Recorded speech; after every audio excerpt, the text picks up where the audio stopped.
Pada kesempatan kali ini, saya akan membahas salah satu topik dari manajemen resiko yang lebih spesifik lagi adalah tentang identifikasi dan pengukuran resiko. Di mana identifikasi ini merupakan tahap paling awal sebelum kita mempelajari dan mengelola sebuah resiko di suatu perusahaan. Jadi ibaratnya sebelum kita mengukur apakah resiko itu bisa ditangani atau bisa dipindahkan dan sebagainya, kita perlu identifikasi dulu, kita perlu kenali dulu. Nah, jika resiko ini tidak bisa diidentifikasi, maka resiko itu tidak bisa juga diukur. Dan jika resiko tidak bisa diukur, maka kita tidak juga bisa mengelola resiko. Jadi tahap yang paling awal dari pengelolaan resiko itu adalah identifikasi resiko. Jadi poin yang akan kita bahas pada kesempatan kali ini, yang itu pertama adalah kita pahami dulu identifikasi resiko, kemudian teknik pengukuran resiko, dan apa saja tipe-tipe resiko. Oke, dimulai dari siklus mapping resiko. Jadi di sini adalah sebuah siklus ya, dari mulai kita kenal resikonya gitu ya, melalui proses identifikasi sampai kita bisa managing atau mengelola. Jadi tahap yang pertama itu adalah identifying. Sorry, ini kurang jelas ya panahnya. Identifikasi. Jadi identifikasi dulu sebenarnya ini apa sih yang terjadi, kan karena resiko itu penyimpangan ya, sesuatu yang menyimpang dari yang seharusnya. Makanya ketika kita menemukan sesuatu yang menyimpang, kita kenali dulu, kita identifikasi dulu, apa sih nih penyimpangan, apa sih, seperti apa gitu. Dan kita pahami dulu gitu dengan cara mempelajari penyimpangan tersebut atau resiko tersebut supaya kita paham, oh ternyata sumbernya dari sini dan akhirnya yang menyebabkan perilaku resiko atau perilaku yang menyimpang. Nah, kalau sudah kita pahami, baru kita evaluasi dengan cara kita pelajari apakah resiko tersebut bisa kita tangani, apakah penyebab ini berbahaya atau tidak. Jadi kita evaluasi, kita pelajari resiko tersebut. Nah, kemudian ketika kita sudah evaluasi resiko-resiko yang kita temukan atau penyimpangan-penyimpangan yang kita temukan, kita prioritaskan. Jadi mulai masuk ke tahap yang priority. Apakah resiko ini atau penyimpangan ini berbahaya bagi perusahaan, seberapa besar bahayanya, seberapa besar dampaknya, itu masuk ke priority. Jadi ketika memang dampaknya itu sangat besar bagi perusahaan, bisa membuat perusahaan itu kesulitan atau bisa membuat perusahaan itu bangkrut, nah ini harus kita prioritaskan gitu.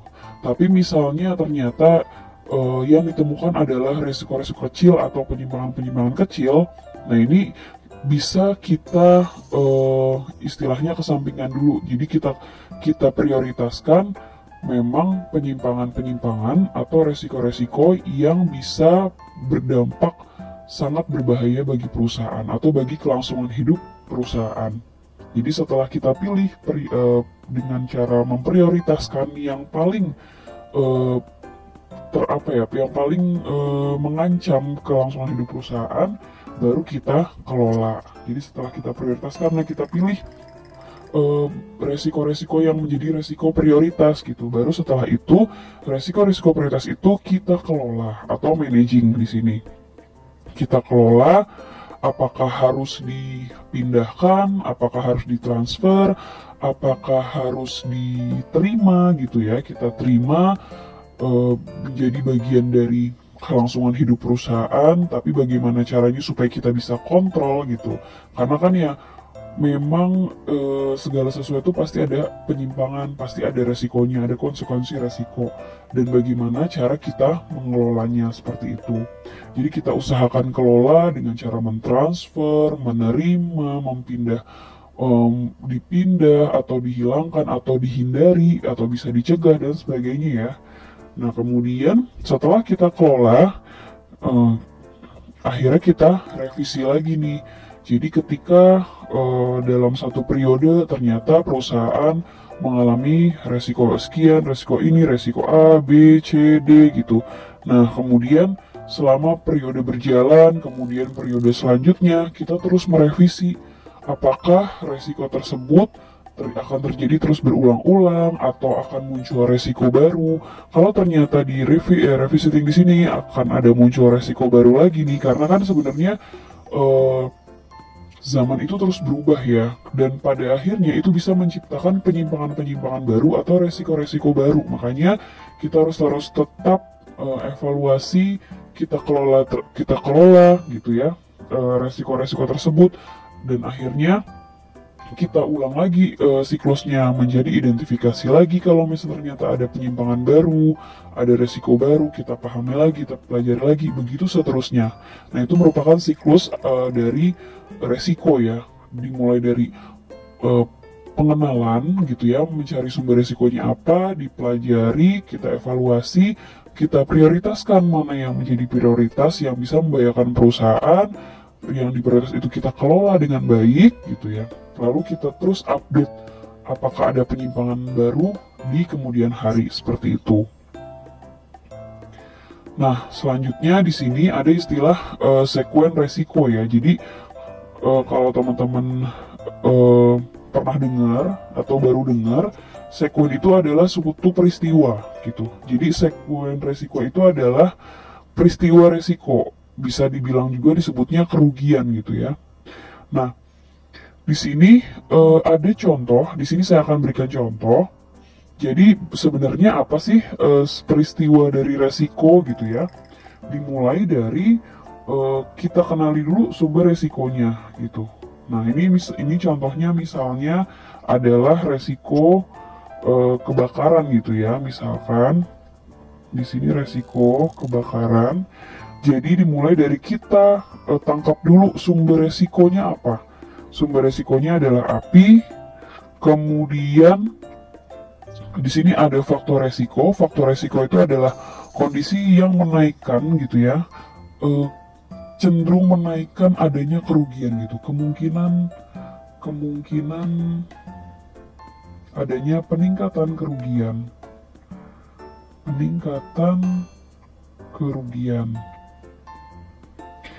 Nah, kemungkinan adanya peningkatan kerugian yang bisa bersumber dari api itu adalah kalau ternyata ada minyak tanah di samping kompor gitu. Karena berbahaya kan ya kalau ada minyak tanah di samping kompor, kalau sewaktu-waktu misalkan kompor itu mengeluarkan percikan atau dinyalakan, nah ini kalau kena minyak tanah kan bisa tersembur gitu ya apinya. Nah itu yang bisa meningkatkan kerugian gitu. Nah, kemudian eksposur resikonya atau istilahnya kayak hasil dari resikonya itu adalah gudang yang terbakar. Jadi ini ceritanya misalnya ada kebakaran di gudang, sumbernya itu adalah api, kemudian yang bisa meningkatkan apinya itu semakin bertambah itu adalah minyak. Kalau ternyata ada minyak tanah di samping kompor, dan kalau ternyata terpercik gitu ya kena apinya, akhirnya gudangnya terbakar. Dan kejadiannya itu adalah disebut kebakaran. Jadi kejadian yang mengakibatkan kerugian. Kebakaran ini yang membuat kerugian. Nah, hasilnya adalah yaitu berupa kerugian dari kebakaran. Nah, ini adalah alur dari sekuen resiko ya, peristiwa resiko dimulai dari penentuan ada sumber resikonya.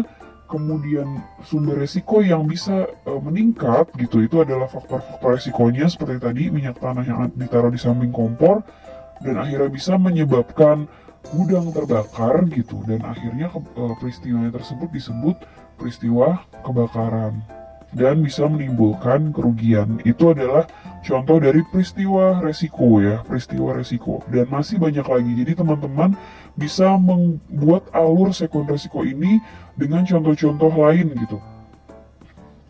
Kemudian selanjutnya itu adalah gimana caranya kita mengidentifikasi sumber-sumber resiko.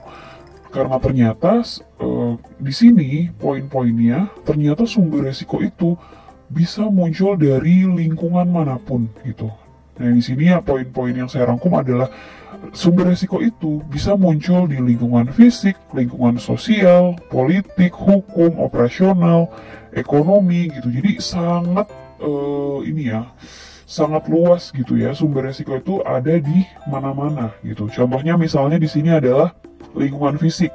Jadi sumber resiko yang berasal dari lingkungan fisik itu misalnya kalau terjadi bencana alam, ini lebih ke geografis ya, bencana alam atau misalnya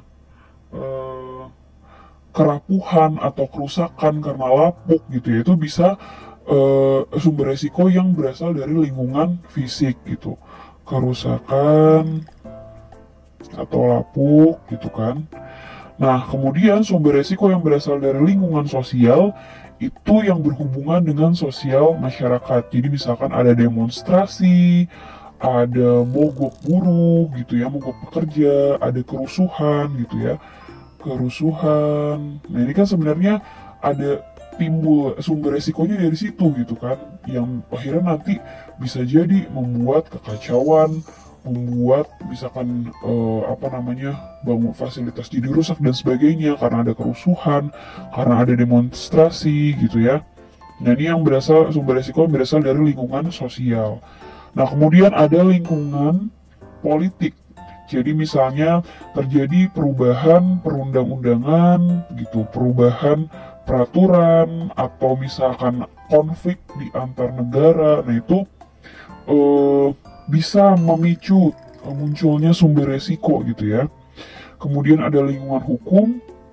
Jadi misalnya ada gugatan, ada tuntutan gitu.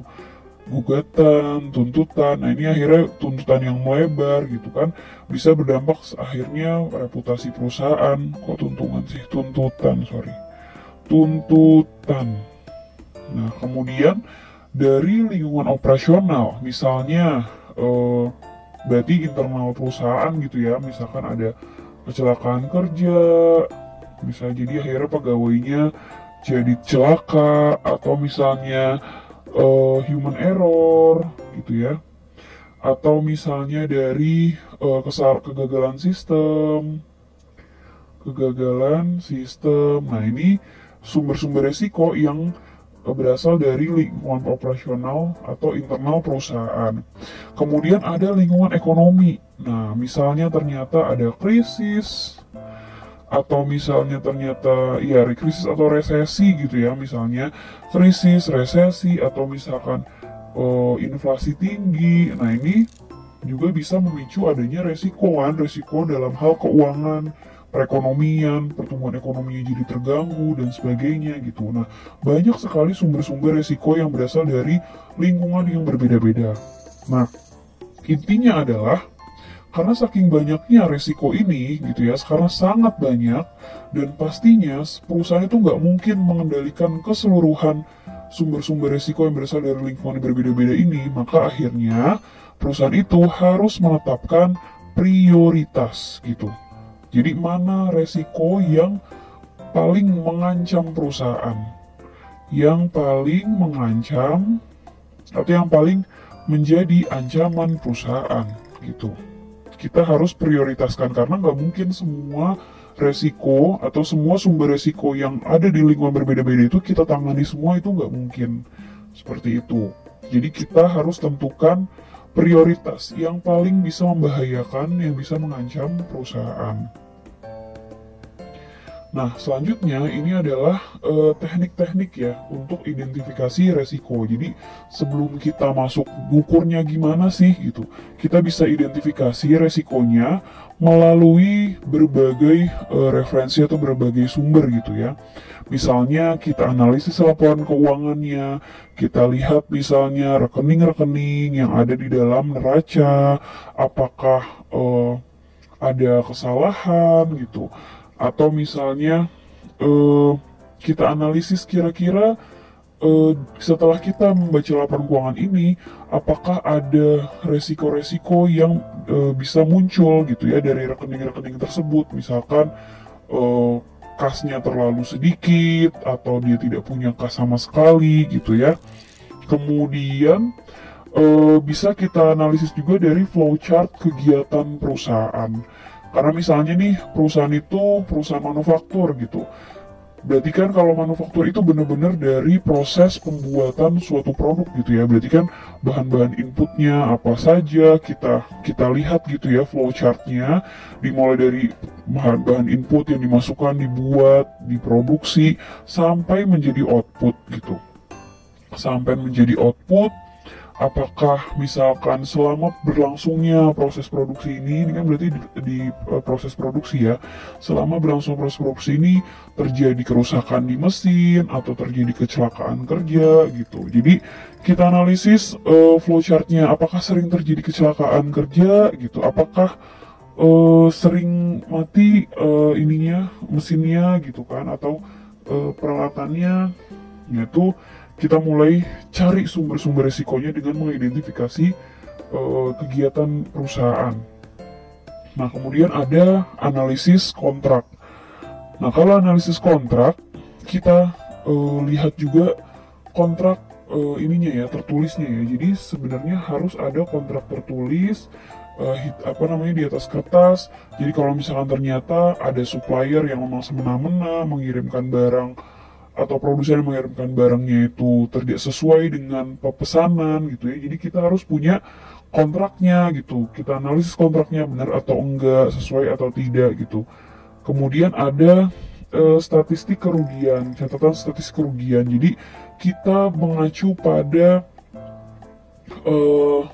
istilahnya kayak historinya ya, histori kerugian-kerugian yang dialami perusahaan sebelumnya gitu. Histori kerugian. Nah, baru kita kelompokkan apakah kerugiannya itu masih wajar atau tidak wajar gitu ya. Tidak wajarnya misalkan kita pelajari lagi, kalau sering terjadi gitu kan, kok tidak ada penanganan gitu, berarti kan ini nggak wajar, kenapa tidak ditangani dan sebagainya. Kita lihat dari statistik kerugian, seberapa besar sih frekuensinya gitu ya dalam satu periode gitu, atau dalam satu waktu seperti itu. Nah, kemudian selanjutnya adalah survei dan wawancara. Jadi kita survei terhadap manajer ya, manajer penanggung jawabnya untuk mengidentifikasi resiko-resiko apa yang dihadapi departemen tersebut atau dalam proses produksinya gitu. Jadi kita lakukan survei atau wawancara kepada pihak-pihak perusahaan gitu ya, pihak-pihak internal perusahaan. Nah, oke, selanjutnya di sini baru kita masuk setelah kita kenali ya, identifikasi, kita tahu sumber resikonya dari mana, baru kita bisa pahami nih. Oh, dengan sumber resiko dari sini kita jadi paham nih akhirnya penyebabnya seperti ini. Nah, gimana caranya kita ukur seberapa bahayanya sih gitu kan? Baru di situ kan kita bisa kita bisa inilah dapat poinnya, kayak kira-kira seberapa besar sih bahayanya bagi perusahaan, apakah benar-benar bisa mengancam atau bisa membuat perusahaan itu menjadi bangkrut dan sebagainya gitu. Makanya kita lakukan pengukuran gitu. Jadi untuk melihat dampak bagi kinerja perusahaan. Karena resiko itu macam-macam ya. Di sini ada jenis-jenis resiko. Bisa di sini ada resiko pasar, resiko kredit, suku bunga, operasional, resiko kematian, resiko kesehatan, dan resiko teknologi. Nah, di sini ada beberapa memang teknik-teknik yang bisa kita gunakan untuk mengukur masing-masing resiko. Seperti misalnya resiko pasar itu karena ada perubahan harga pasar kan yang tidak sesuai dengan keinginan kita, atau misalkan nilai perusahaan kita gitu. Nah, itu bisa kita bisa ukur seberapa besar resiko pasar ini bisa mempengaruhi perusahaan itu dengan pengukuran misalnya pakai VAR, value at risk, atau tes stress testing gitu. Atau dengan resiko kredit, misalkan kita rating kreditnya, resiko suku bunga misalnya kita gunakan metode durasi gitu ya untuk pengukuran jangka waktu, karena kan suku bunga itu berfluktuasi ya, dan pergerakannya itu sangat dinamis gitu. Kemudian ada resiko operasional, pengukurannya biasanya ada matriks frekuensi, kemudian seberapa besar dampak kerugiannya gitu. Terus resiko kematian gitu, misalkan probabilitas, jadi peluang kematian dengan tabel mortalitas gitu. Kemudian ada resiko kesehatan, kalau ternyata ada sakit-sakit tertentu, ada penyakit-penyakit tertentu. Kemudian kita juga bisa ukur dengan melihat probabilitasnya gitu, peluang terkena penyakit tersebut gitu. Dan ada resiko teknologi. Jadi kalau resiko teknologi ini kita bisa gunakan analisis skenario gitu ya.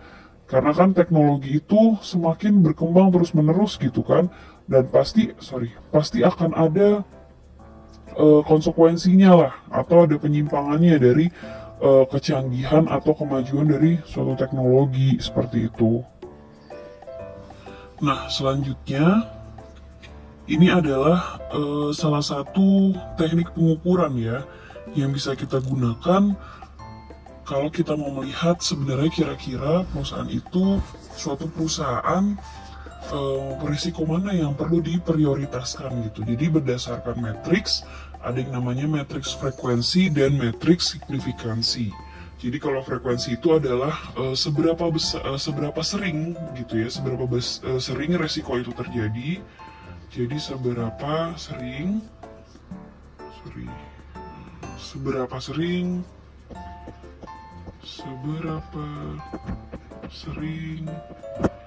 resiko terjadi. Dan kalau signifikansi itu adalah dampak ya. Jadi dampak yang akan ditimbulkan oleh perusahaan gitu. Jadi dampaknya bagi perusahaan itu apa sih gitu. Apakah bisa menjadi ancaman, apakah perusahaan itu bisa akhirnya bangkrut, berbahaya atau tidak, seberapa besar bahayanya. Jadi dampak bagi perusahaan. Kalau frekuensi itu seberapa sering terjadi gitu. Nah, di sini signifikansi atau dampak di sini ada dikelompokkan jadi dua, ada yang rendah, ada yang tinggi. Jadi dampaknya itu ke perusahaan besar atau rendah gitu, tinggi atau rendah. Kemudian frekuensinya juga di sini dikelompokkan menjadi dua, yaitu apakah frekuensinya rendah atau jarang terjadi, atau frekuensinya tinggi atau sering terjadi gitu. Nah, di sini udah ada contohnya. Jadi di sini ada resiko yang disebabkan oleh kesalahan manusia atau sering disebutnya human error gitu ya. Human error tuh kayaknya kayak gitu kan.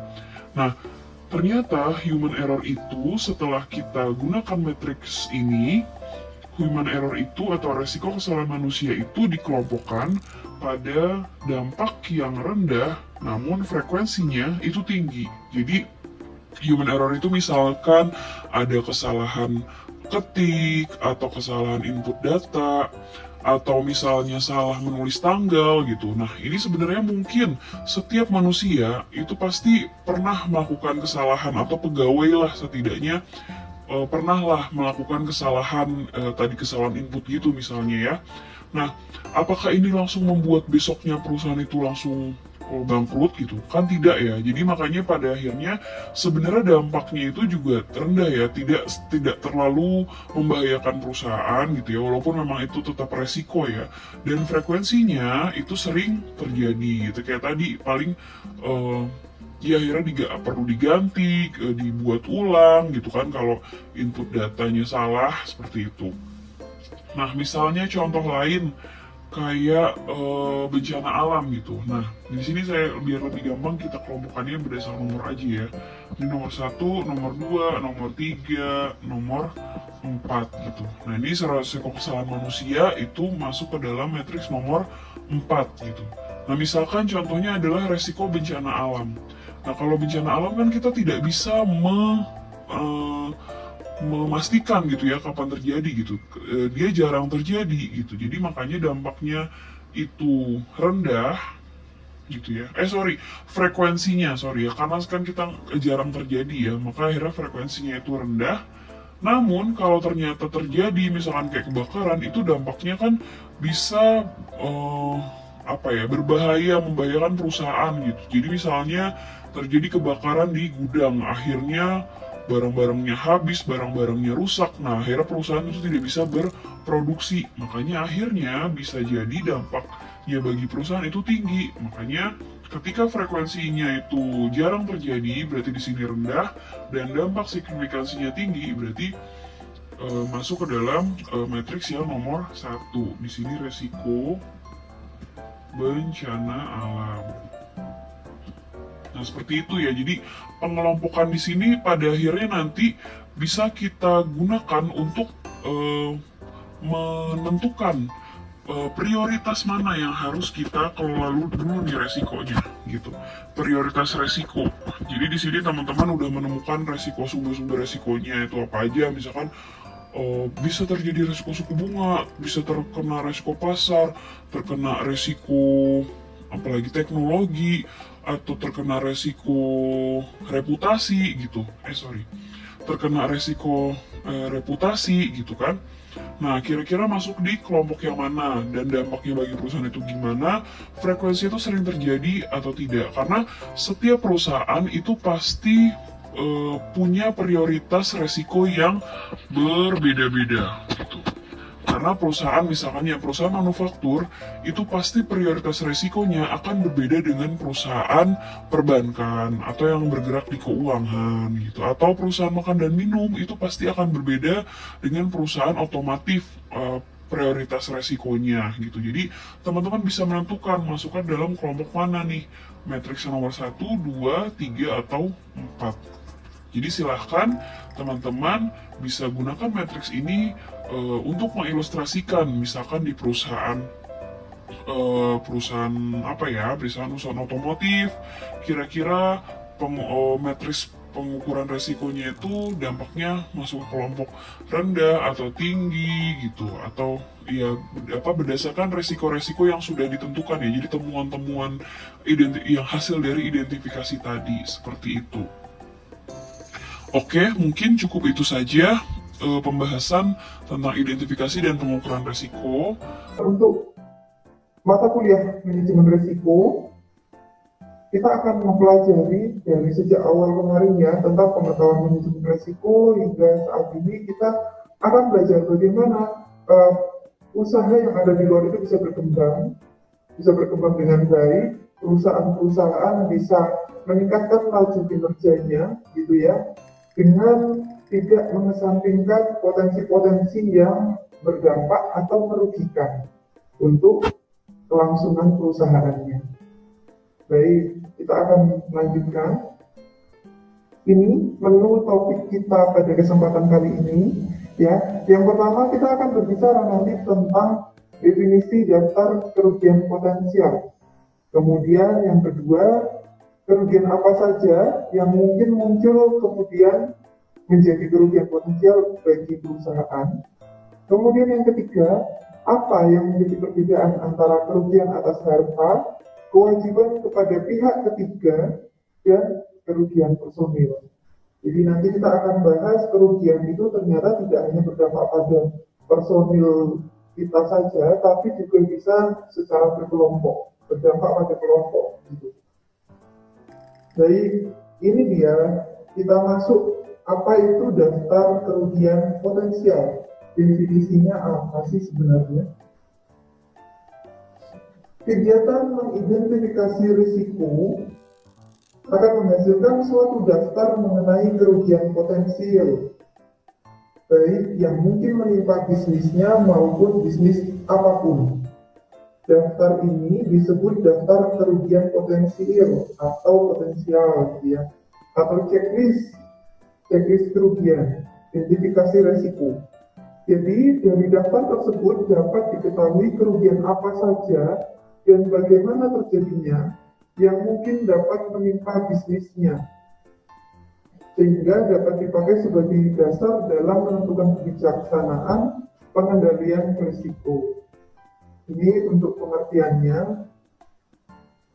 Kemudian daftar kerugian potensial dari keseluruhan kerugian yang mungkin menimpa suatu bisnis pada pokoknya itu dapat dikelompokkan ke dalam tiga kelompok. Yang pertama adalah property losses, yakni kerugian atas harta. Kemudian ada liability losses, yakni kerugian berupa kewajiban kepada pihak ketiga. Kemudian yang ketiga adalah personal losses, yaitu kerugian secara personil. Ya, ini yang menimpa suatu bisnis. Kita kategorikan dalam tiga kelompok dan kita akan breakdown satu persatu. Yang pertama, kerugian atas harta. Kerugian atas harta dilihat dari pembagian jenis hartanya ya. Kerugian harta adalah kerugian yang menimpa harta milik perusahaan, di mana untuk kepentingan penanggulangan risiko harta dibagi ke dalam yang pertama ada benda tetap, yang kedua ada benda bergerak. Benda tetap yaitu harta yang terdiri dari tanah dan bangunan yang ada di atasnya, yang menetap. Oke ya. Kemudian yang barang bergerak atau benda bergerak yaitu barang-barang yang tidak terikat pada tanah. Yang selanjutnya bisa dibagi dalam yang pertama, barang-barang yang digunakan untuk melakukan aktivitas produksi dan aktivitas perusahaan lainnya yang meliputi bahan baku, kemudian pembantu, peralatan, dan sebagainya. Oke. Kemudian yang kedua, barang-barang yang akan dijual, misalnya hasil produksinya, itu masuk dalam kategori barang atau benda bergerak. Ya. Barang yang akan dijual, barang dagangan, surat-surat berharga, kemudian uang, dan sebagainya. Ya, itu masuk dalam barang bergerak. Kemudian dilihat dari penyebab kerugiannya. Penyebab kerugian terhadap harta dibedakan menjadi tiga bahaya. Yang pertama adalah bahaya fisik, yaitu bahaya yang menimbulkan kerugian yang bukan berasal dari ulah manusia. Umumnya timbul karena kekuatan alam, seperti kebakaran, angin topan, gempa bumi yang dapat merusak harta. Ya, beberapa waktu yang lalu kita juga ada dimunculkan bencana alam tsunami. Nah, ini juga menjadi salah satu bahaya fisik yang menyebabkan kerugian terhadap harta. Ya. Kemudian yang kedua adalah bahaya sosial, yaitu bahaya yang timbul karena yang pertama, adanya penyimpangan tingkah laku manusia dari norma-norma kehidupan yang wajar. Misalnya pencurian, penggelapan, penipuan, dan sebagainya. Ya, yang korbannya bisa jadi personil, orang perorangan gitu. Kemudian adanya penyimpangan perilaku yang dilakukan oleh manusia secara berkelompok, misalnya pemogokan, perusuhan, mungkin juga demonstrasi yang ricuh, yang anarkis misalnya. Nah, ini menjadi bahaya sosial. Kemudian yang ketiga adalah bahaya ekonomi, yaitu bahaya-bahaya yang disebabkan oleh kekuatan eksternal maupun internal perusahaan. Misalnya adanya perubahan harga, adanya persaingan atau kompetitor gitu ya, dan lain sebagainya. Ini dilihat dari penyebab kerugiannya. Kemudian macam-macam kerugian atas harta. Kerugian yang menimpa harta karena terjadinya perilaku bahaya ya, dapat dibedakan ke dalam tiga kerugian. Yang pertama bisa kerugian langsung, yang kedua adalah kerugian tidak langsung, dan yang ketiga adalah kerugian net income. Baik, kita buka dulu kerugian langsung. Adalah kerugian yang langsung dikaitkan dengan peril yang menimpa harta tersebut, yaitu kerugian yang diderita karena rusaknya atau hancurnya harta yang terkena peril. Misalnya gedung terbakar, di mana kerugiannya berupa nilai dari gedung tersebut. Jadi ini contohnya, gedung terbakar, maka kerugiannya kita bisa langsung tafsirkan sekian ratus juta rupiah gitu ya. Itu secara langsung diderita gitu ya, karena rusak. Kemudian kerugian tidak langsung adalah kerugian yang disebabkan oleh berkurangnya nilai, kerusakan atau tidak berfungsinya barang lain selain yang terkena peril. Contoh, makanan, minuman, obat-obatan itu bisa menjadi rusak karena lingkungannya berubah. Sebagai contoh, disebabkan karena bahaya yang telah menimpa harta tersebut, atau bahaya yang telah menimpa makanan, minuman, dan obat-obatan yang saya sebutkan itu tadi. Misalnya gardu instalasi listrik di luar terbakar gitu ya, padahal gudang tempat penyimpanan makanan, minuman, dan obat-obatan itu misalnya membutuhkan pengaturan temperatur dan kelembapan yang akhirnya menjadi kacau balau kalau gardu instalasi terbakar. Instalasi listrik gitu ya. Nah ini contoh saja, ini masuk dalam kategori kerugian yang tidak langsung. Kemudian yang ketiga, kerugian net income, yaitu penurunan net income suatu perusahaan karena hilangnya atau berkurangnya manfaat suatu harta, baik sebagian maupun seluruhnya karena peril, sampai harta tersebut diganti atau dipulihkan seperti semula. Jenis kerugian ini jauh lebih besar daripada kerugian langsung dan tidak langsung. Tetapi banyak perusahaan yang tidak atau kurang menyadari adanya kerugian ini. Penyebabnya, manajer risiko lebih sulit untuk mengidentifikasi dan mengukur kerugian net income karena banyaknya variabel yang terlibat yang tidak mudah untuk mengidentifikasi atau mengukurnya. Ya, net income ini biasanya dihitung dari pendapatan yang diterima dikurangi dengan biaya di perusahaan tersebut. Baik, kita lanjutkan. Dilihat dari subjek kerugian harta itu sendiri diartikan sebagai sekumpulan hak yang berasal dari atau merupakan bagian dari aset nyata yang juga memiliki nilai ekonomis yang pasti. Jadi kalau punya nilai ekonomis yang pasti, maka dia bisa dikatakan sebagai harta. Hak tersebut dapat berupa berbagai bentuk yang dapat diperoleh dengan berbagai cara. Untuk mengidentifikasi dan mengukur kerugian dalam bisnis, yang pertama, manajer risiko harus mengetahui dan memahami jenis-jenis kepemilikan yang berbeda, yang mungkin ada, dan bagaimana menilainya. Itu manajer risiko harus paham, harus tahu. Jadi ketika nanti ada potensi kerugian, manajer risiko sudah bisa menganalisis terlebih dahulu.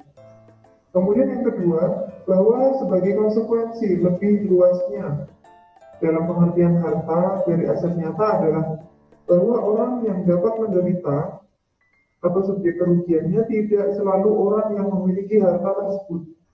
Oke, tetapi mungkin bisa jadi pihak lain yang bukan pemiliknya lah yang menderita kerugian. Itu ya, subjek kerugian harta. Nah, kita masuk kerugian atas harta itu dibicarakan dalam 7 kategori. Ada kepemilikan, ada kredit dengan jaminan, ada jual beli bersyarat, ada sewa menyewa, ada bailment, ada easement, kemudian ada lisensi. 7 kategori ini sudah biasa sekali dilakukan oleh baik personil maupun perusahaan gitu. Dan kita akan buka satu persatu. Yang pertama adalah kepemilikan. Kepemilikan atas harta merupakan kepemilikan tunggal sebagai hasil dari pembelian, penyitaan barang jaminan, hadiah atau hasil-hasil kejadian yang lain. Jika harta terkena peril, maka pemiliknya lah yang bertanggung jawab atas kerugian akibat peril tersebut. Iya, kalau kepemilikan tunggal, maka kalau memang ada kerusakan, ada kejadian yang tidak diinginkan, yang akhirnya menimbulkan risiko tertentu, maka yang bertanggung jawab adalah si pemilik harta tersebut. Gitu. Kemudian yang kedua, kredit dengan jaminan. Ini juga banyak dilakukan, kredit dengan jaminan. Kreditur yang memberikan kredit dengan jaminan mempunyai hak atau bagian atas harta yang digunakan sebagai jaminan, di mana kemampuan menagih kreditur akan berkurang atau menderita kerugian bila harta yang dijaminkan rusak atau hancur karena terkena peril misalnya. Yang berarti kerugian berupa tidak terbayarnya sebagian atau seluruh piutangnya. meskipun kreditur bukan pemilik harta tersebut. Di mana hak kreditur atas harta yang dipakai sebagai jaminan adalah subsidi dengan nilai dari piutangnya atau ditambah bunga. Hal ini akan terlihat jelas pada kasus bila harta yang dipakai sebagai jaminan itu diasuransikan dan terkena peril, maka kreditur berhak atas sebagian ganti rugi yang diterima dari perusahaan asuransi sebesar piutang ditambah dengan bunganya. Misalnya seseorang atau perusahaan gitu meminjam uang dari bank dengan jaminan yang mudah ya, rumah misalnya, tapi kemudian karena gempa bumi atau bencana alam yang lainnya, maka rumah tersebut rusak gitu. Maka kreditur ini akan menderita kerugian juga ternyata. Ya, orang yang memberikan kredit akan terkena dampaknya juga. Ya, berarti kerugiannya belum tentu bisa terbayar sepenuhnya atau hanya terbayar sebagian saja karena jaminannya tadi rumah itu rusak gitu. Ya, tapi jika rumah tadi diasuransikan, maka dari asuransi akan diberikan ganti rugi dari perusahaan asuransi, dan sebagian dari ganti rugi tersebut seharusnya bisa diberikan kepada kreditur gitu. Biasanya masih ditambah dengan bunga gitu ya. Oke. Ya, kita lanjutkan, jual beli bersyarat. Nah, ini juga sering terjadi, jual beli bersyarat. Sebenarnya kita pun juga sering melakukan, hanya barangkali kita tidak sadar, oh namanya itu ya gitu. Ya, kita akan buka satu persatu nanti. Tanggung jawab terhadap kerugian-kerugian yang terjadi dalam transaksi jual beli bersyarat adalah tergantung pada syarat-syarat yang ditentukan dalam kontrak jual beli termaksud. Dalam kaitan ini sudah ada ketentuan umum yang berlaku secara internasional yang dikenal dengan istilah umum Uniform Commercial Code. Beberapa ketentuan umum tersebut, ya ini Uniform Commercial Code, jadi ada kode-kode khusus yang diakui secara internasional. Yang pertama, kodenya adalah logo gudang atau penjual.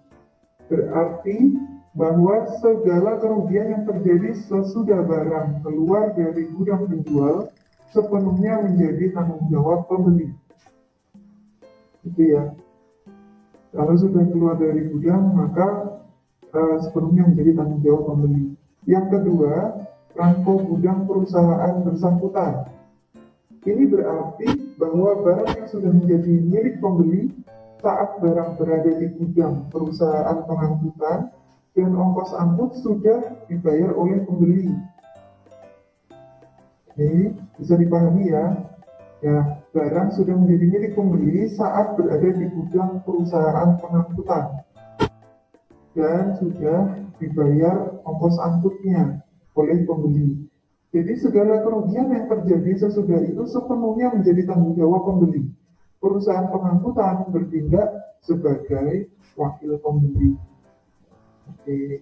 Ini sudah marak sekali sebenarnya dilakukan di toko-toko online, misalnya jika para mahasiswa atau Anda audiens di YouTube saya ini, di channel saya, ternyata sudah sering kali melaksanakan atau melakukan jual beli melalui toko online gitu, maka barang yang sudah Anda bayarkan sekaligus dengan ongkos angkutnya itu disebut dengan rangko gudang perusahaan bersangkutan karena sudah menjadi milik Anda walaupun belum sampai di tangan gitu ya.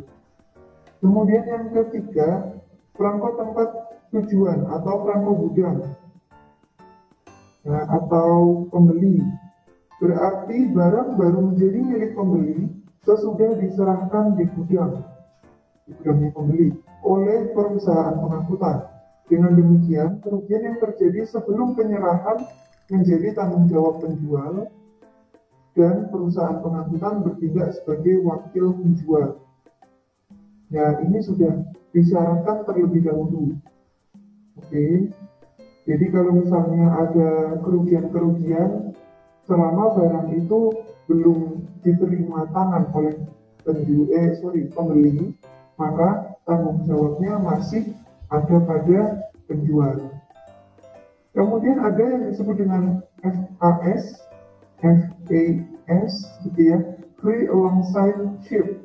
Berarti barang menjadi milik pembeli bila barang sudah siap untuk diangkut atau barang sudah ada di pelabuhan dan siap dimuat ke atas kapal. Dengan demikian, kerusakan atau kerugian selama barang dalam pengangkutan atau pengiriman menjadi tanggung jawab pembeli. Ini kalau sudah di pengangkutan, gitu ya, sudah masuk dalam transportasinya, maka tanggung jawabnya adalah tanggung jawab pembeli. Yang kelima ada COD, atau biasa nih para mahasiswa menyebutnya dengan COD, gitu ya, collect on delivery. Ada yang mengatakan juga cash on delivery. Sebenarnya pengertiannya sama. Barang masih tetap menjadi milik penjual meskipun sudah berada di tangan pembeli sampai harga barang tersebut dilunasi. Dapat juga barang sudah menjadi milik pembeli pada saat ongkos angkut sudah dibayar lunas oleh pembeli, tetapi penjual masih mempunyai hak gadai terhadap barang tersebut sampai harga barang dibayar lunas. Jadi kadang-kadang kalau kita pernah COD-an ya, pernah melakukan collect on delivery, maka sang penjual membawa barang bertemu dengan kita sebagai pembeli. Kita akan melihat terlebih dahulu, mengecek apakah barang tersebut layak untuk kita beli atau tidak, dan kemudian setelah kita menyepakati, kita bayar, barulah barang itu sudah menjadi milik kita. Tapi ketika kita masih ngecek saja apakah layak atau tidak, barang itu sepenuhnya masih milik penjual. Nah ini dia, ini untuk COD, collect on delivery. Yang terakhir adalah CIF, cost, insurance, and freight. Kepemilikan barang-barang berpindah ke pembeli pada saat barang diserahkan kepada perusahaan pengangkutan, disertai dengan dokumen-dokumen asuransi, pengangkutan, dan surat-surat tanda kepemilikan. Nah, ini biasanya digunakan untuk distribusi pengangkutan barang-barang yang memang penting atau memiliki surat-surat tanda kepemilikan. Misalnya alat transportasi, gitu ya. Nah, ini menggunakan CIF atau Cost, Insurance, and Freight. Mereka dilengkapi dengan asuransi. Baik, saya lanjutkan. Sewa-menyewa.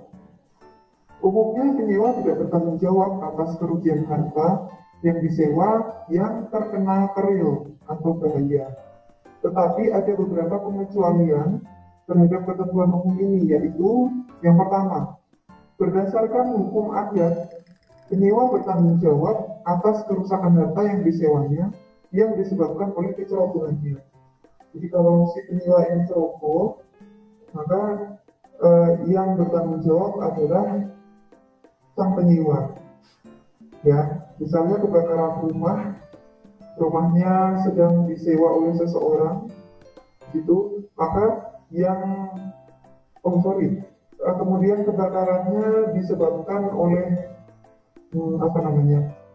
bermain api, anak kecil gitu ya di rumah, putranya bermain api, kemudian terbakar padahal rumahnya adalah rumah sewa, maka ini menjadi tanggung jawab sang penyewa. Kemudian bila dalam kontrak sewa menyewa ditentukan bahwa penyewa harus mengembalikan harta kepada pemiliknya dalam kondisi baik, seperti pada waktu diterima. Bila ada kerusakan, menjadi tanggung jawab penyewa. Kemudian yang ketiga, penyewa melakukan perubahan terhadap harta tetap yang disewakannya dengan harapan mendapatkan beberapa manfaat dari perubahan tersebut. Nah, ini juga Oke ya. Saya lanjutkan. Nah, ini ada bailment. Dalam kehidupan sehari-hari kita sering mengalami bahwa ada barang-barang yang untuk sementara berada di tangan orang lain yang bukan pemilik sebenarnya gitu ya. Misalnya mobil yang sedang direparasi untuk sementara berada di tangan pemilik bengkel.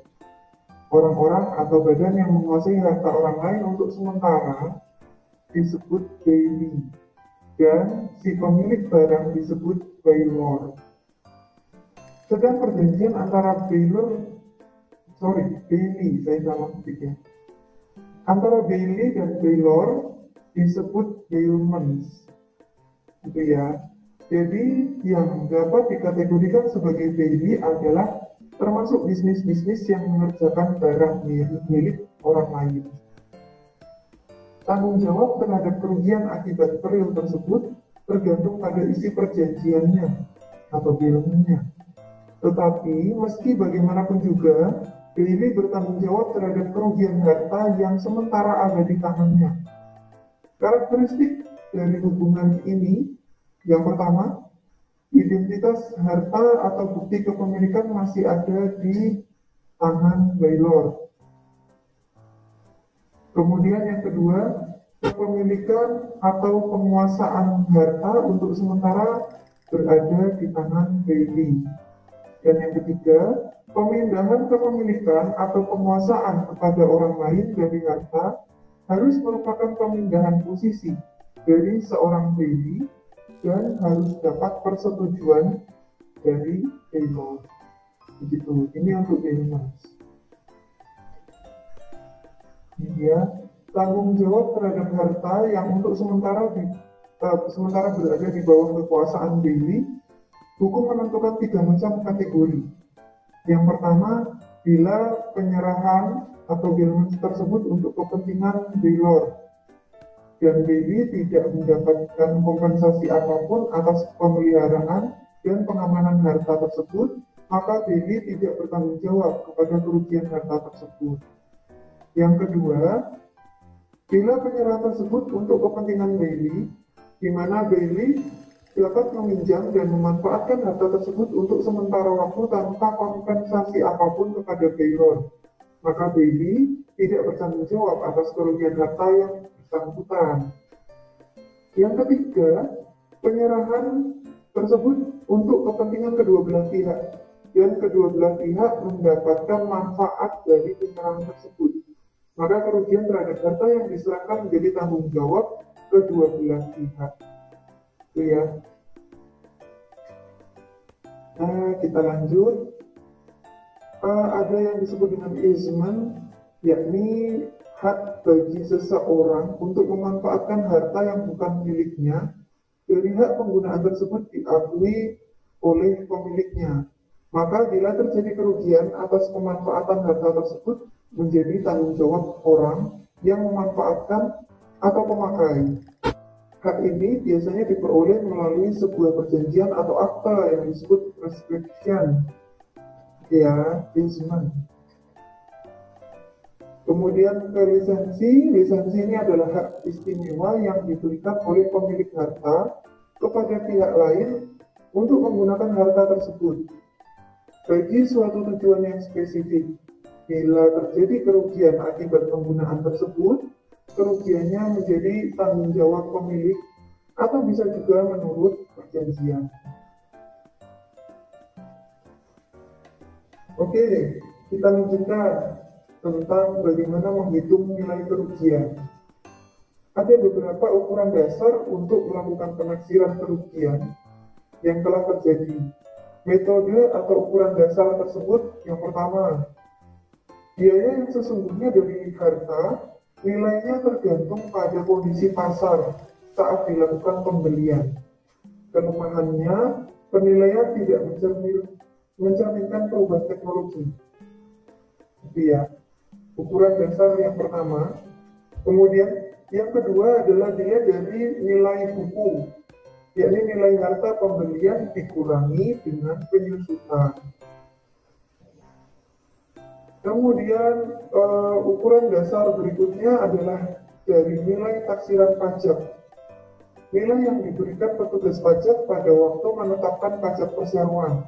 Kelemahannya tidak dapat mencerminkan nilai harta sebenarnya. Oke.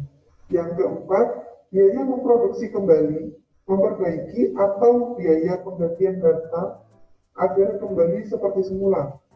Kelebihannya objektif, sementara kelemahannya nilai akan ada di atas nilai pasar. Dan metode ini cocok untuk harta yang penggantiannya hanya sebagian saja. Ya, tadi di depan kita sudah sempat membahas ya tentang harta yang diganti sebagian. Kemudian nilai pasar, ukuran dasar berikutnya, ditentukan kesepakatan antara penjual dan pembeli saat dilakukan penilaian terhadap harta tersebut. Dan yang keenam, biaya penggantian dikurangi penyusutan dan keusangan. Penyusutan biasa berhubungan dengan umur, sedangkan keusangan berkaitan dengan masalah modenya ya. Kelebihannya menghasilkan penilaian harta baru, mempunyai nilai bisnis yang lebih tinggi. Kelemahannya metode bersifat subjektif. Metode yang biasa digunakan di perusahaan asuransi ini perlu diketahui adalah metode yang ke-4, 5, dan 6. Baik, kita berbicara tentang sumber kerugian. Jadi ternyata kerugian itu juga ada sumbernya. Pada prinsipnya sumber kerugian terhadap net income itu terdiri dari dua hal. Yang pertama adalah pendapatan yang menurun, dan yang kedua adalah biaya yang meningkat. Bila suatu perusahaan tertimpa peril, maka pendapatannya akan menghalangi penurunan yang disebabkan antara lain misalnya nih kerugian uang sewa, gangguan terhadap operasi perusahaan, gangguan tidak terduga di dalam bisnis, kemudian hilangnya profit dari barang yang mestinya dijual ternyata rusak, kemudian terkena peril, dan pengumpulan piutang yang menurun, maka pendapatannya pun menjadi menurun.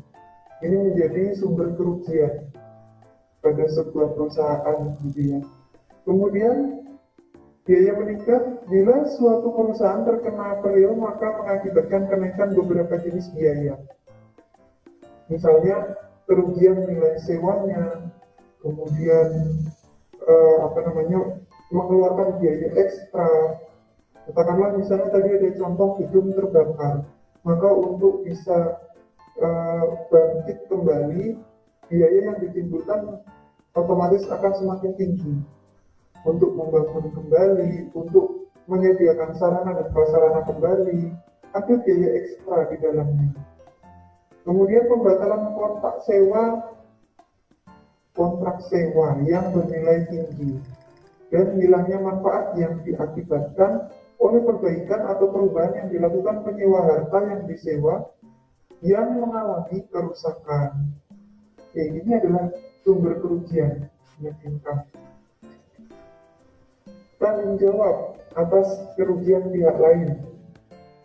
Tanggung jawab atas kerugian pihak lain atau liability loss exposure timbul karena adanya kemungkinan bahwa aktivitas perusahaan menimbulkan kerugian harta atau personil pihak lain tersebut, ya, baik disengaja ataupun tidak disengaja. Nah, jenis tanggung jawabnya yang pertama adalah tanggung jawab sipil atau perdata, yaitu tanggung jawab yang sah yang realisasinya biasanya dilakukan oleh satu pihak atau penggugat yang dinyatakan bersalah melawan pihak lain. Yang kedua, tanggung jawab umum atau pidana, di mana berlakunya tanggung jawab ini kepada yang bersangkutan diajukan oleh petugas pelaksana hukum atau jaksa penuntut umum atas nama masyarakat atau umum atau negara terhadap individu maupun usaha bisnis yang diduga harus bertanggung jawab atas kerugian yang terjadi, di mana keputusan hukumnya berupa denda atau penjara yang harus dibayarkan atau dijalankan oleh tersangka. Bila ancaman hukumannya terlalu berat, maka si tersangka tidak mampu membayar pengacara. Pengacara akan disediakan yang dibayar oleh pemerintah. Jadi tersangka itu juga memiliki hak untuk mendapatkan pengacara, gitu. Sumber tanggung jawab sipil. Tanggung jawab sipil yang harus dipikul seseorang atau suatu badan timbul karena berbagai sebab atau sumber. Yang pertama dari kontrak, yang kedua dari kelalaian atau ketidakhati-hatian, yang ketiga dari penipuan atau kesalahan, dan yang keempat timbul dari tindakan yang lain. Baik. Cara menentukan tanggung jawab sipil. Ternyata bertanggung jawab itu juga ada cara menentukannya, gitu ya. Peraturan hukum berpegang pada prinsip perlindungan hukum hanya diberikan pada orang-orang yang dapat membuktikannya. Karena prinsip tersebut, maka pihak-pihak yang berperkara harus menanggung kepentingannya sendiri atau menggunakan pengacara yang profesional, kan? Tidak seperti itu. Sebab hanya dengan kekuatan, ketelitian, kecermatan, dan kebijaksanaan orang yang berperkara dapat menang. Ya, kalau menang berarti dia bisa membuktikan, memberikan pembuktian terhadap apa yang disampaikan, gitu ya. Syarat proses penentuan pertanggungjawaban yang sah adalah yang pertama adanya keadilan. Pihak pengadilan atau hukum tidak memberikan keadilan secara khusus. Tidak memberikan secara khusus, artinya semuanya mendapatkan keadilan yang sama. Kemudian yang kedua, hak sipil tidak serta-merta dilindungi, kecuali bila yang bersangkutan mengajukan permohonan. Yang ketiga, ada batas penentuan suatu hak dan para pihak harus tunduk pada peraturan yang berlaku. Maka penentuan pertanggungjawaban akan dianggap sah di sana. Oke ya, dengan demikian penggugat bertanggung jawab untuk dapat membuktikan secara memuaskan. Ya, kita masuk ke dalam sifat kerugian. Kerugian atau kerusakan yang diderita oleh seseorang yang dapat menimbulkan tanggung jawab yang sah tadi yang kita bahas sebelumnya pada pihak lain dapat digolongkan. Yang pertama adalah kerugian yang bersifat khusus atau spesial, misalnya kehilangan hak milik, kemudian adanya biaya perbaikan, dan lain-lain. Itu bersifat khusus atau spesial. Kemudian ada kerugian yang bersifat umum, misalnya kerugian-kerugian yang immaterial, yang tidak berupa penggantian keuangan, misalnya. Nah, ini dia konsep tanggung jawab atas kelalaian. Ada tanggung jawab yang memang dilakukan karena adanya kelalaian tertentu pada seseorang ataupun perusahaan. Lalai, kata dasarnya ya, atau tort berasal dari kata tortus yang artinya membelit, yaitu tingkah laku yang berbelit dan tidak jujur. Salah atau lalai atau tort adalah kesalahan sipil yang dapat diperbaiki dengan tindakan ganti rugi. Lalai adalah tindakan tidak sah yang dapat menjangkau apa saja yang tidak terjangkau oleh hukum pidana. Lalai mencakup tindakan-tindakan tidak sah yang bukan kejahatan, bukan pelanggaran hak milik, dan sebagainya. Jadi suatu kelalaian dapat dikategorikan sebagai ceroboh jika ada kewajiban legal untuk berbuat atau tidak. Ya. Kemudian yang kedua, pelanggaran terhadap kewajiban legal. Jadi kalau sudah legal kok dilanggar, nah itu dianggap lalai. Yang ketiga, adanya kerugian yang terus-menerus dilakukan. Nggak sadar-sadar bahwa dia itu melakukan kerugian, maka dianggap lalai. Yang keempat, kesalahan, yaitu kerugian yang mengakibatkan orang atau perusahaan harus bertanggung jawab secara mutlak atas kerugian yang timbul. Oke, itu konsep lalai yang memang harus dipertanggungjawabkan gitu ya. Masih lalai adalah tindakan tidak sah yang dapat menjangkau apa saja yang terjangkau oleh hukum pidana.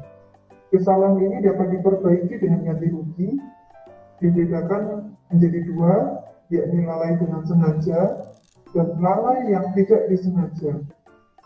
Yang sengaja yaitu tingkah laku yang disengaja, tetapi tidak dengan niat menghasilkan konsekuensi yang terjadi, yang mungkin bisa merugikan orang lain, begitu. Kemudian lalai yang tidak disengaja, yakni berupa kegagalan untuk melakukan sesuatu atau tidak melakukan sesuatu yang seharusnya dilakukan karena kekurang hati-hatian sehingga mengakibatkan kerugian.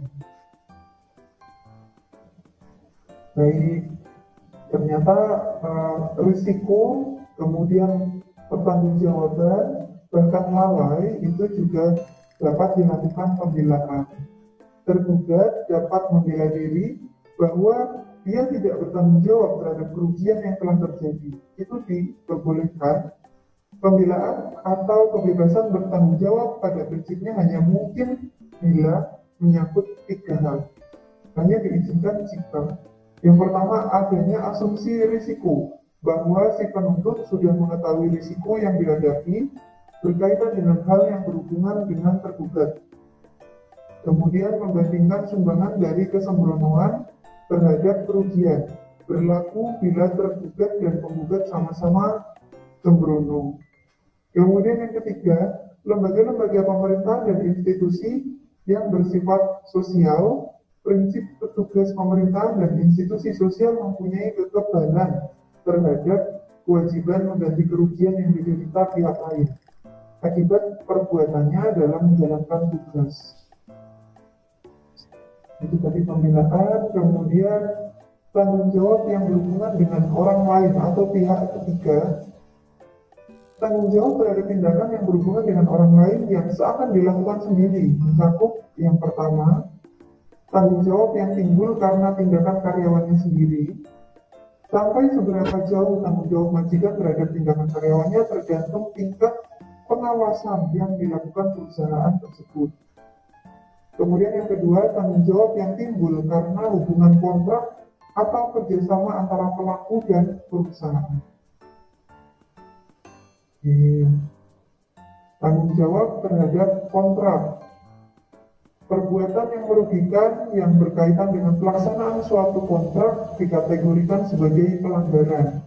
Dalam hal ini, prinsipnya siapa yang berbuat tidak sesuai dengan isi kontrak sehingga menimbulkan kerugian, bertanggung jawab atas kerugian tersebut.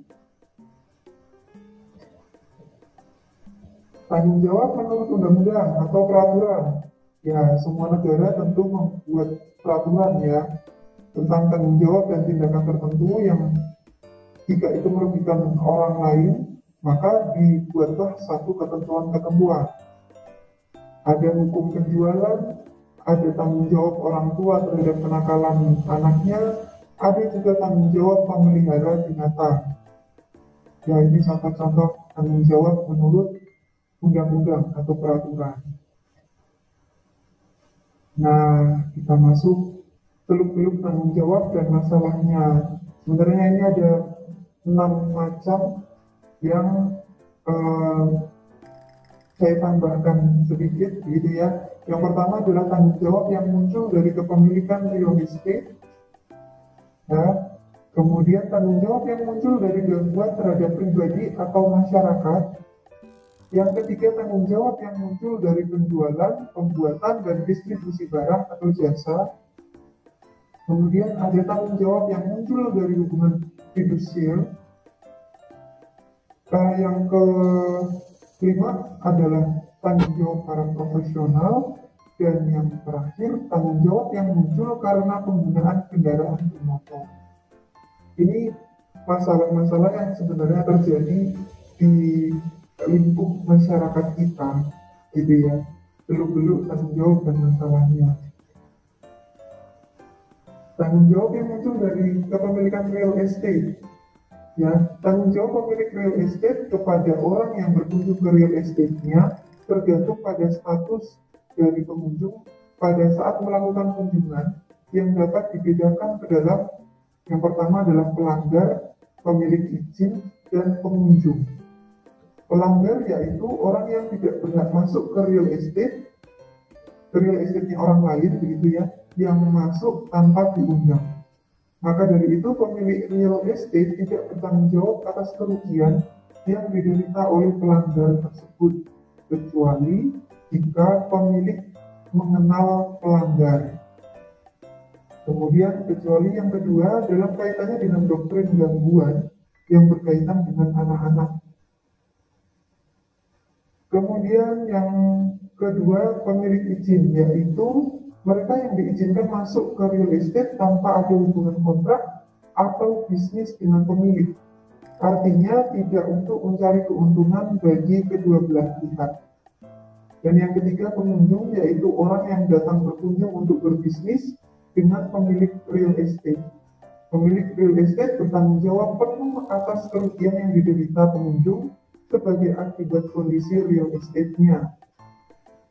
Nah, yang kedua, tanggung jawab yang muncul dari gangguan terhadap pribadi atau masyarakat, yaitu gangguan-gangguan yang menimbulkan kerugian pada seseorang yang menimbulkan tanggung jawab sipil, yakni ada gangguan publik, gangguan yang menimbulkan tanggung jawab yang bersifat kriminal atau pidana, itu ya pengertiannya.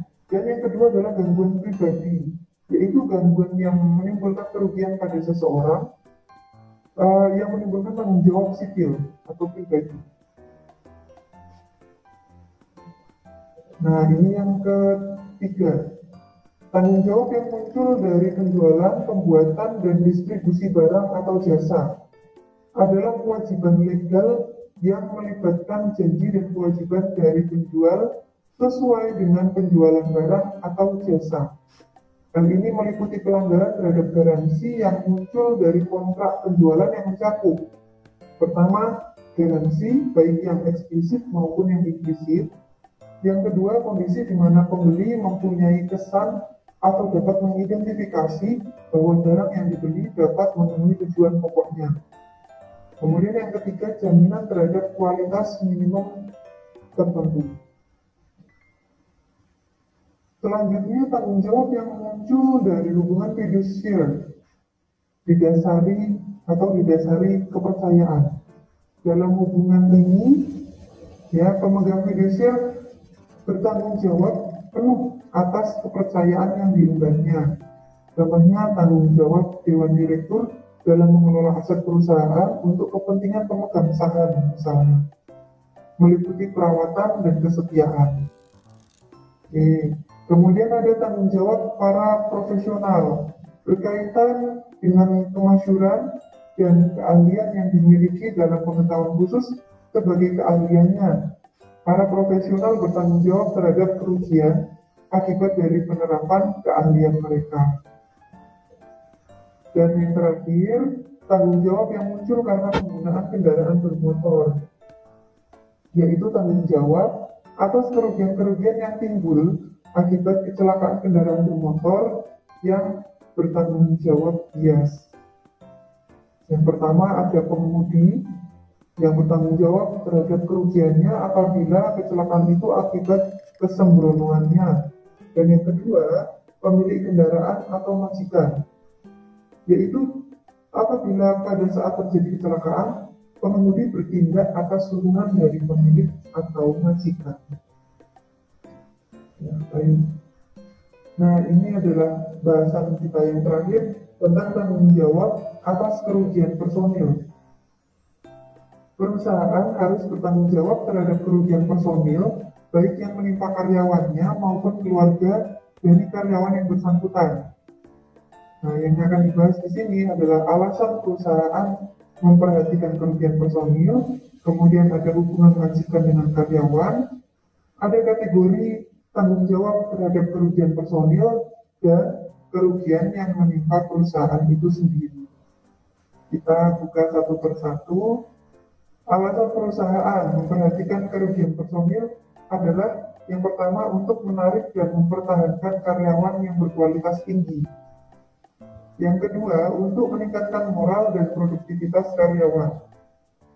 Kemudian, yang ketiga, sebagai salah satu materi dalam perjanjian kerjasama bersama dengan karyawan atau organisasi karyawan, yaitu menyangkut jaminan kesejahteraan karyawan. Yang keempat, memanfaatkan keuntungan yang diberikan oleh sistem perpajakan yang berkaitan dengan pemberian jaminan sosial. Kemudian sebagai upaya untuk memperbaiki kesejahteraan karyawan di luar gaji atau upah yang diberikan. Yang keenam, untuk membangun citra baik perusahaan, citra baiknya perusahaan maksud saya, mengenai pengelolaan terhadap sumber daya manusia atau karyawannya. Yang ketujuh, untuk memenuhi ketentuan-ketentuan perundang-undangan yang berkaitan dengan kesejahteraan karyawan. Dan yang kedelapan, alasan perusahaan memperhatikan kerugian personil adalah sebagai alasan bagi perusahaan yang tidak mau mengikut sertakan karyawannya dalam program asuransi sosial tenaga kerja.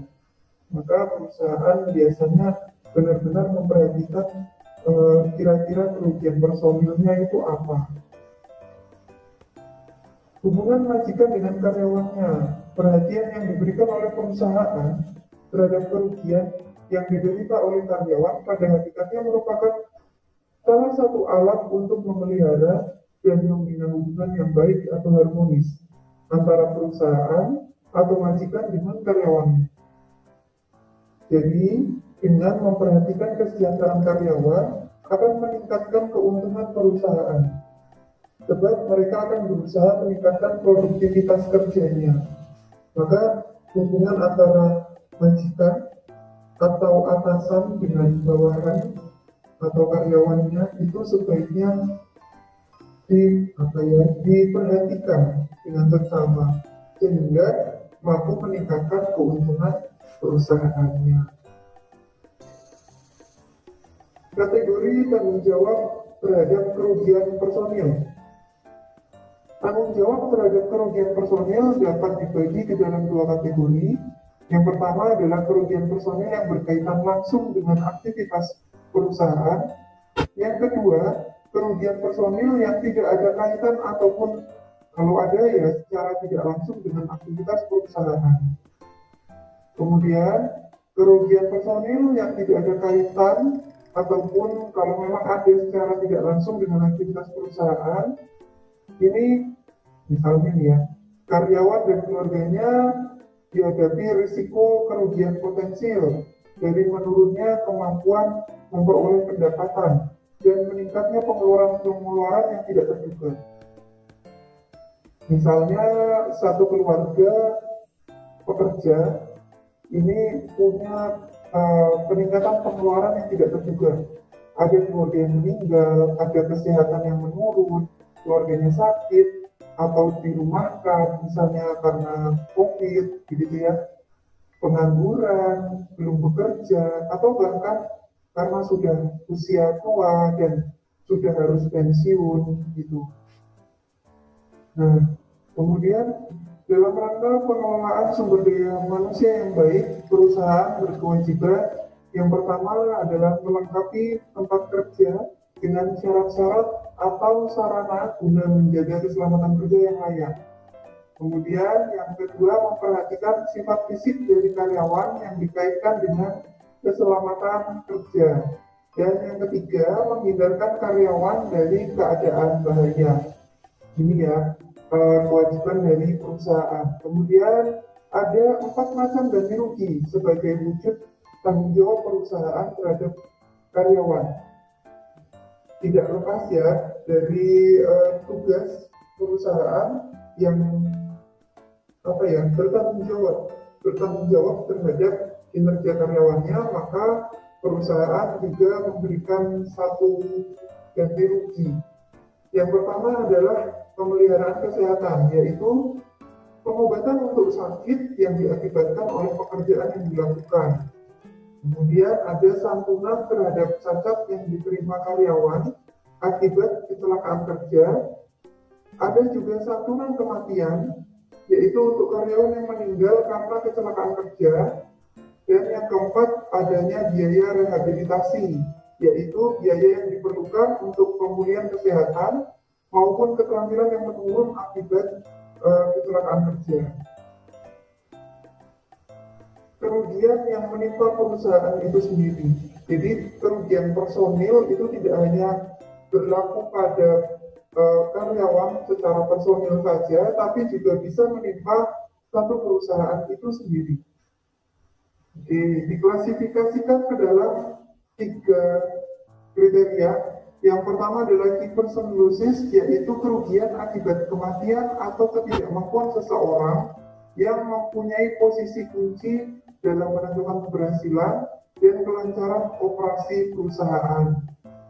Kemudian yang kedua, credit losses, yaitu kerugian dalam mengumpulkan piutang atau kredit akibat kematian atau kemampuan bekerja yang menurun dari seseorang yang melakukan kredit. Dan yang ketiga, business discontinuation losses, yaitu keadaan di mana perusahaan untuk sementara tidak dapat bekerja karena orang penting, pemilik atau pemegang saham utama meninggal dunia atau tidak mampu melaksanakan pekerjaan dalam waktu yang cukup lama. Begitu. Baik, berbicara tentang daftar kerugian potensial, ya, panjang lebar, dan akhirnya kita sampai pada kesimpulan untuk materi pada kali ini bahwa daftar kerugian potensial digunakan untuk mengetahui kerugian apa saja dan bagaimana terjadinya yang mungkin dapat menimpa suatu bisnis, sehingga dapat dipakai sebagai dasar dalam menentukan kebijakan pengendalian risiko. Kerugian potensial dapat diklasifikasikan menjadi kerugian atas harta, 1, kemudian kerugian berupa kewajiban kepada pihak ketiga, 2, dan yang terakhir, kerugian personil atau personal losses. Oke. Ketidakpastian mengakibatkan adanya risiko bagi pihak-pihak yang berkepentingan. Apalagi bagi dunia bisnis, risiko tidak dapat diabaikan begitu saja, pasti akan ada banyak risiko. Menyusun daftar kerugian potensial dapat menjadi alternatif untuk menanggulangi adanya risiko ini. Artinya, berupaya untuk meminimumkan ketidakpastian agar kerugian yang timbul, maksud saya, dapat diminimalisir atau dihilangkan melalui pengelolaan kerugian potensial. Beberapa langkah dapat ditempuh. Yang pertama, berusaha mengidentifikasi unsur-unsur ketidakpastian dan tipe-tipe risiko yang dihadapi. Yang kedua, berusaha menghindari dan menanggulangi semua unsur ketidakpastian. Yang ketiga, berusaha mengetahui korelasi dan konsekuensi antar peristiwa sehingga dapat diketahui risiko-risiko yang terkandung di dalamnya, dan berusaha mencari dan mengambil langkah-langkah atau metode yang tepat untuk menangani risiko-risiko yang telah berhasil diidentifikasi mengelola risiko yang dihadapi. Itu kesimpulan kita untuk pertemuan pada kali ini. Thank you for your attention. Jadi terima kasih karena sudah mampir ke channel saya. Ya, tetap jaga kesehatan, stay safe, stay healthy, stay positive, and see you soon. Mohon maaf jika ada kesalahan tutur kata dan perilaku. Kita bertemu kembali di video-video berikutnya, di materi-materi berikutnya, dan sampai jumpa. Wassalamualaikum warahmatullahi wabarakatuh.